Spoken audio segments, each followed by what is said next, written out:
ce n'est pas le Festival d'Avignon, on est au Paris Off Festival. À l'initiative du Théâtre 14, pas mal de compagnies du Off d'Avignon qui ont été donc annulées parce que le Festival d'Avignon a été annulé, se retrouvent au Théâtre 14 à Paris. Je vois aujourd'hui 3 spectacles et on commence tout de suite au gymnase avec le spectacle Étienne A de Florian Pâques. Florian Pâques, j'avais vu le spectacle Pour en finir au Lavoir Moderne Parisien. Ce spectacle-là était également passé au Lavoir Moderne Parisien. C'est un seul en scène avec Nicolas Schmitt et on va voir ça tout de suite au gymnase. Et ici on est dans le village Paradol. C'est un petit peu le village du Off d'Avignon. C'est une reconstitution et surtout, on trouve du Pacalo. Et le Pacalo, ça fait festival. Santé. Et mais qui est derrière? Serait-ce le directeur du Théâtre 14? Ah non, d'accord. Il me snob en plus. Arrivée du directeur, prise 2. Alors attends, faut que je mette là. Donc là on est au gymnase et... Oh mais qui est derrière moi? Serait-ce le directeur du Théâtre 14? Mais oui. Bonjour C'est Mathieu tellement Touzé. spontané cette rencontre. Comment se passe ce festival avec des jolis tote bags Théâtre 14? Et des t-shirts aussi. Bon, ça se passe bien? Ça se passe très bien. J'ai pas mis mon masque, je suis désolé. Mais tu vas le mettre en entrant puisque c'est obligatoire. Je sais, il est là. Coucou, comment ça va? Tu as du gel là? Par contre, c'est une règle qu'on devrait garder toujours, c'est de garder un fauteuil libre entre tout le monde. On s'en fout, c'est tellement inconfortable.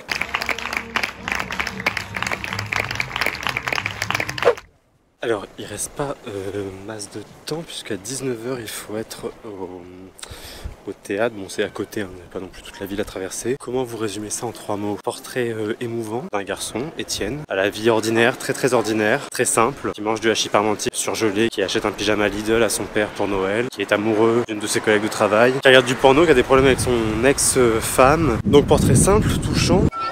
Oh là là, il y a des barbes à papa. Il y a des chances que je craque pour une barbe à papa. C'est toujours touchant les portraits de vie ordinaire. C'est une vie qui est subie, qui se laisse porter par la télévision. C'est un mec qui regarde les gilets jaunes à la télé sans lui y participer alors qu'il est pleinement concerné par cette précarité. Et là, on va voir une goutte d'eau dans un nuage. C'est la compagnie Microscopique, mise en scène Héloïse Mercier. Let's go. Salut, c'est Mathieu au théâtre et je suis avec Ronan qui vient vraiment par hasard et qui vient voir une goutte d'eau. Ça te plaît le festival, Ronan? C'est vachement bien, je suis pas très habitué aux caméras, pardon.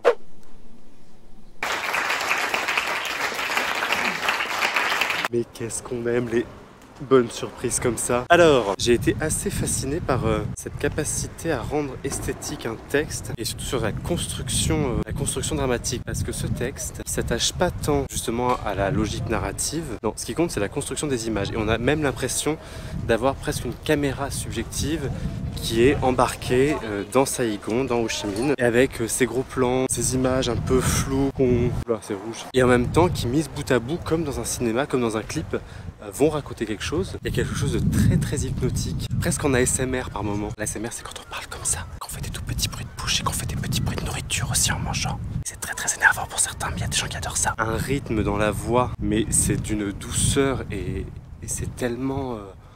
mais hypnotisant en fait, c'est ça, j'avais l'impression, je sais pas si vous avez déjà entendu des MP3 d'hypnose. Ici et maintenant, vous êtes dans une bulle de paix. Vraiment l'impression que c'était ça, avec un habillage sonore en plus très particulier, très envoûtant. Et même à un moment donné, je me suis rendu compte que j'étais en train d'écouter en étant complètement ailleurs. J'ai adoré ça. C'est très beau au niveau de ce qui se passe sur scène. Il se passe pas grand chose, mais quand il se passe quelque chose, c'est bim, ça...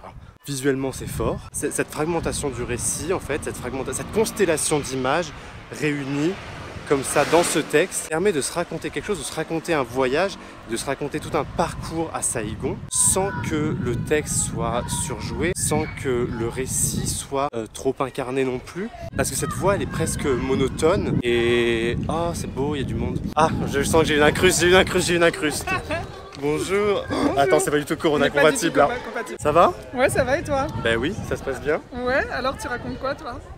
Genre, ah, tu veux savoir ce que je dis dans ma vidéo? Faudra regarder la vidéo. C'est ça. Bah, en même temps, si vous voyez ça, c'est que vous êtes en train de regarder. Vous voyez la vidéo. Ouais. Ah, t'as quand même un peu ouvert la chemise. Ouais, bah c'est Avignon quoi. Héloïse Mercier, c'est pas seulement la metteuse en scène et l'autrice, c'est aussi l'interprète de ce spectacle. Et elle est, je trouve, absolument merveilleuse. Ah oui, il y a ça, la création sonore aussi, c'est pas mal de sons qui sont enregistrés là-bas à Saigon, aka Ho Chi Minh. C'est la façon dont elle mélange à la fois quelque chose de vrai, elle est vraiment allée vivre là-bas, et puis en même temps l'imaginaire complet de ce fantasme que porte cette ville, que ce soit par Duras ou par des films. Elle est aussi belle cette image de la goutte d'eau dans un nuage. Un nuage c'est constitué de milliers et milliers de gouttes d'eau, et le nuage ici c'est quoi? C'est la ville, c'est cette population extrêmement dense. Mais vraiment je trouve que avant tout, ce qui est fort dans ce spectacle et ce qui marche, c'est vraiment cette sensation d'hypnose. Tout en étant extrêmement concentré sur le spectacle, en ayant des images extrêmement claires de ce qui se passait, j'avais des images mentales extrêmement belles qui arrivaient alors même que j'avais l'impression de ne plus écouter le texte. C'est beau ça, raconter le tourbillon de la vie électrique et les bruits de la jungle à sa porte, respirer la densité de l'air et se demander qui de nous ou du paysage change le plus. En fait, ça fait vraiment partie de ces spectacles images où c'est difficile de les expliquer et de les verbaliser ensuite quand elles ont un sens sur le moment, elles sont pas univoques tout simplement. Maintenant il faut aller voir Ultra Girl contre Schopenhauer que j'ai déjà vu au Festival Impatience il y a 2 ans mais que j'avais très envie de revoir. Ultra Girl contre Schopenhauer, c'est un spectacle de Cédric Roulia qui a d'ailleurs fait les photos de la campagne d'ouverture du Théâtre 14, qui est un excellent photographe. Il y va parce qu'il est 21h16, c'est au gymnase et j'ai un pack à l'eau à finir.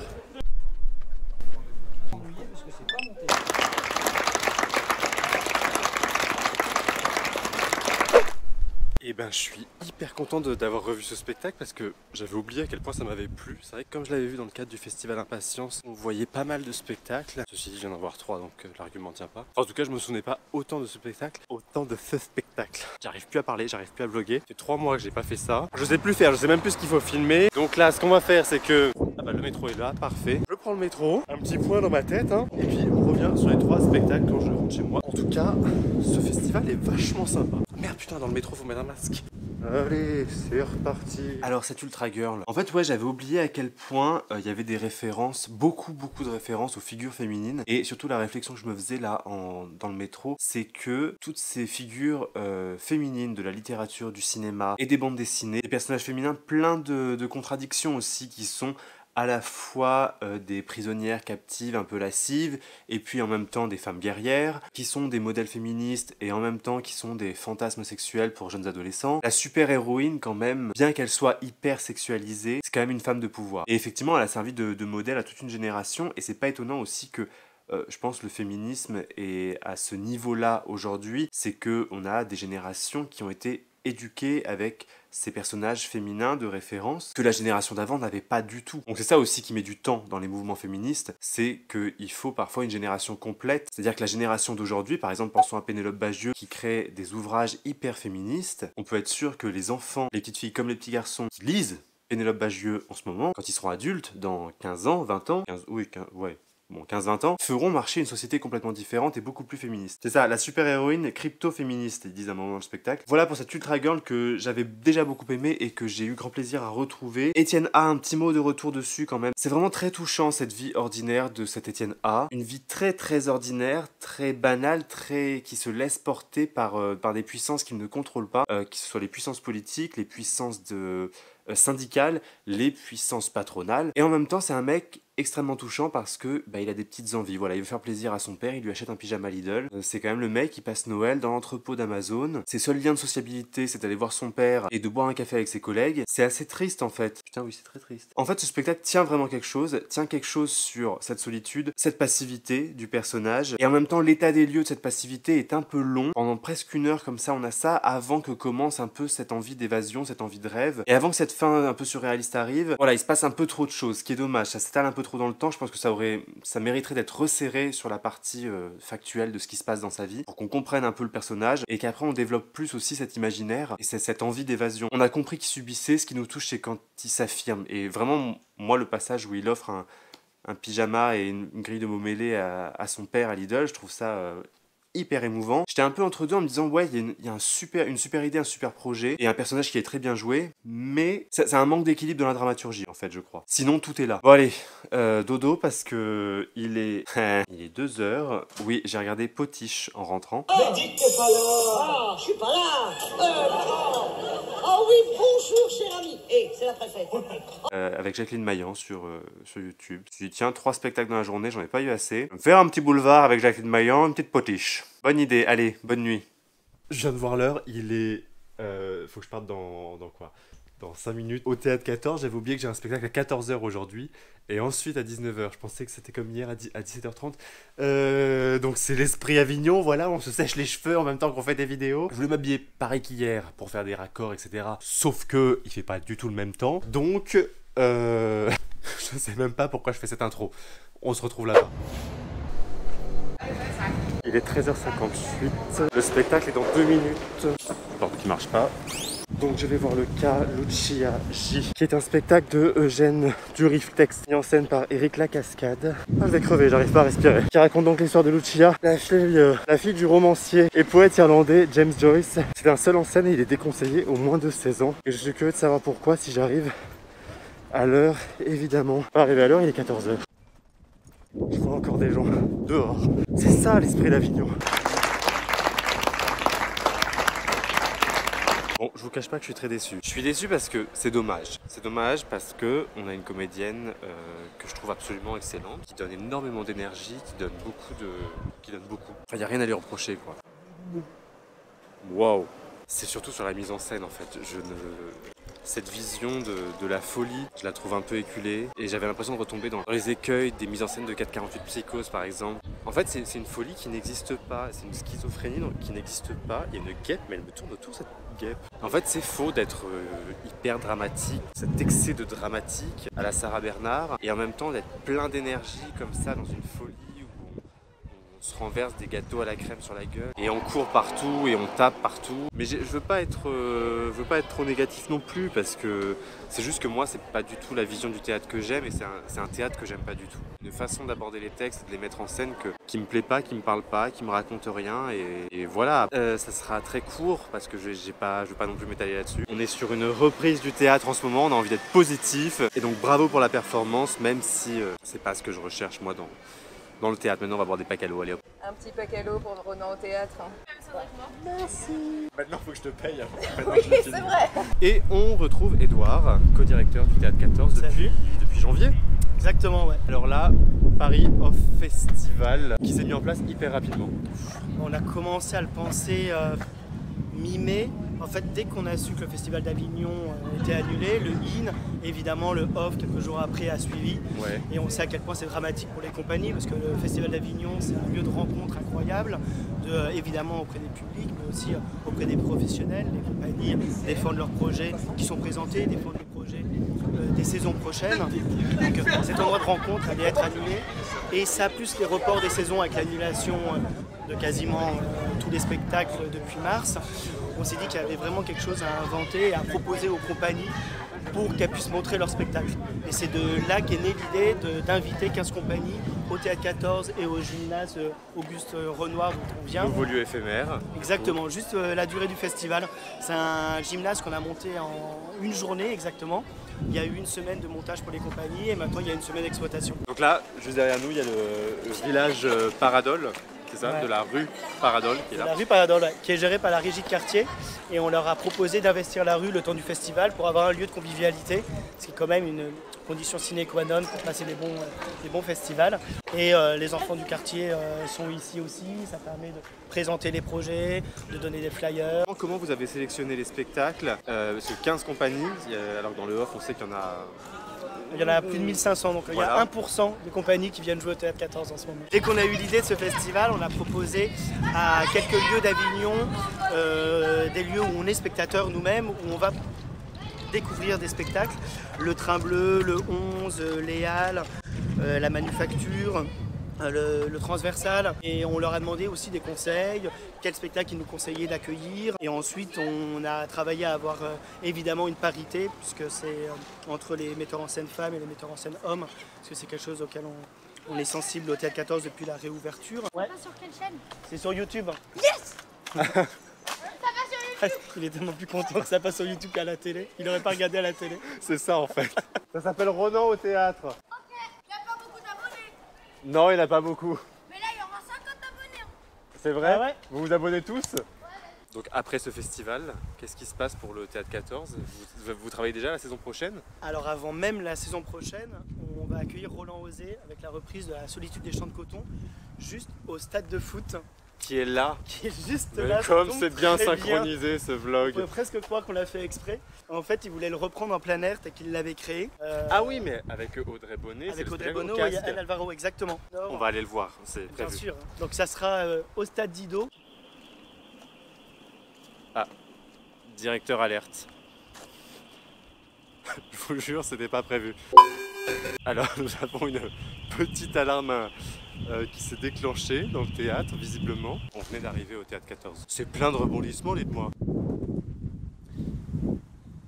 Ça se lève, hein. L'alarme s'est déclenchée. Mais ça va, c'était juste avant le spectacle, tout se passe bien. Je sais ce qu'on voulait dire, la billetterie solidaire. Ah oui, tout à fait. En fait, on a mis en place une tarification libre et solidaire. Les gens donnent absolument ce qu'ils veulent par téléphone, sur place. C'est aussi pour ça qu'on a mis le petit stand rue Paradol pour pouvoir expliquer le principe. Et on peut donner entre 0 et l'infini. Et très cher. Bon bah merci beaucoup. Et maintenant on file pour voir, il reste encore 2 spectacles pour moi ce soir. Frigide et puis le cabaret de Et ben on va voir Curiosité. Frigide ensemble. Super, go!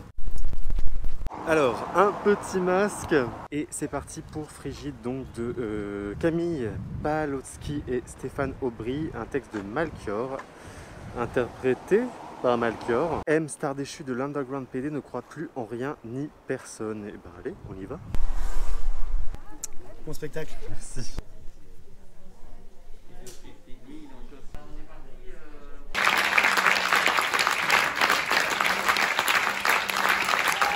Putain, je suis deg. Je me suis endormi. Mais je trouvais ça génial en plus, c'est pour ça que je suis deg. Je sais pas, j'étais à fond pendant l'intro. Puis à un moment, j'ai senti que je partais, je me suis endormi. Et j'ai dormi, je pense, au moins 20-25 minutes. Sur un spectacle d'1h10, c'est beaucoup. Il faut un petit moment là pour remettre les choses en ordre quand même. Le peu que j'ai vu, du coup, j'ai trouvé ça complètement dingue, c'est complètement barge. En même temps, le texte est hyper intéressant. Là, la fin qu'il vient de nous faire, il y a 4 fins alternatives.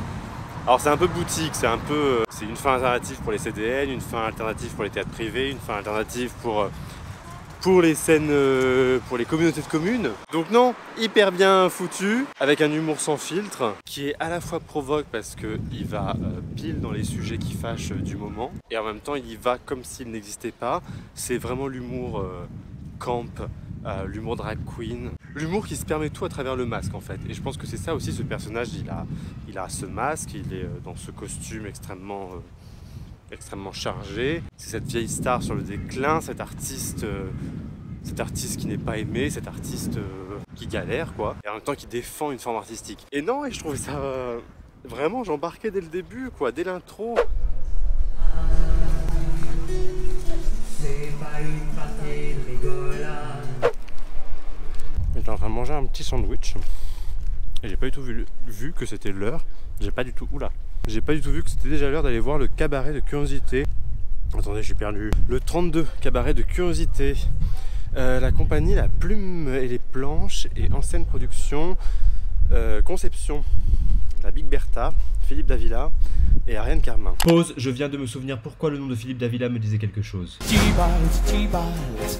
vas mourir. 3 artistes viennent troubler le calme d'un cabaret, le théâtre de Madame Brune. Entre humour, danse et feuillage burlesque, drag queen et chansons live, mais on adore. Allez, on termine ce petit sandwich et on y va.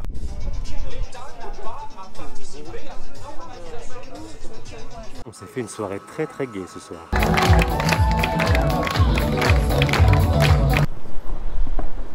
Bon voilà, c'était supposé être génial d'une sortie en feu d'artifice, mais on voit rien. Et bah écoutez, c'est exactement ce dont on avait besoin pour finir cette vidéo. Un petit spectacle frais, léger, sympathique, drôle, avec quand même néanmoins un petit message, un gros message même, un message sur l'acceptation de soi, un message sur les différences. Alors oui, c'est un peu sirupeux, un peu convenu comme message, mais en même temps c'est un spectacle populaire, grand public, qui est très bien fait, ça chante très bien, ça bouge bien. Les numéros sont beaux, il y a une petite progression dramaturgique quand même avec ce personnage de la gérante du théâtre qui a du mal à s'accepter, qui admire un petit peu ses créateurs de la nuit. Voilà, c'était vraiment sympathique pour finir ce festival. Alors, le festival, c'est jusqu'à la fin de la semaine. Franchement, c'est vachement sympa, allez-y. Je vais essayer de sortir cette vidéo très vite. Je suis venu vraiment lundi, mardi, là, pour en voir un max et sortir la vidéo le plus rapidement possible. Comme pour le off d'Avignon, hein, ça ne change pas. Il y a des choses très très bien, il y a des choses un peu moins bien. Faut faire son marché dans le programme et hop là. Franchement, j'ai passé quand même 2 jours hyper sympas avec ce petit village. Donc bravo au Théâtre 14 pour ça. Et on se dit à très bientôt pour une nouvelle vidéo au théâtre.